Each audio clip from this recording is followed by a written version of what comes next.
আরে তুই এত টেনশন কেন করছিস ভাই? আমাকে দেখ, আমার তো টেনশন নেই। আরে কেমন আছেন? তো ভালো তো? আপনার টেনশনে চলে এসেছে। ওনাকে কোথাও যেন দেখেছি বলে মনে হয়।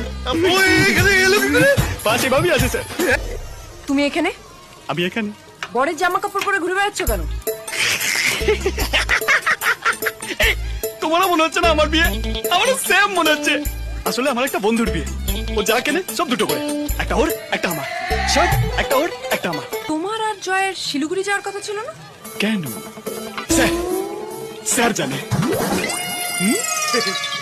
স্যার বৌদিকে বলুন আমরা বর্ধমানে কেন নেমে গেছি। তোর বোকা ছেলে, তুই তো বলতে পারছিস আমার আমাকে ডাকলি কেন? তাহলে বিশ্বাস করো, আমি না তোমাকে খুব মিস করছিলাম। তুমি না ঠিকই বলো, ওই বুলোবাসী মানুষটা একদম ভালো নয়। তোমার যাকে অপছন্দ, আমারও তাকেই অপছন্দ।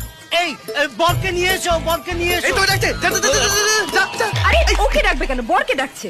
আরে ওর বন্ধুটাও হয়েছে একরকম। বাবা, ওকে ছাড়া তো বিয়ের বিড়িতে উঠবেই না।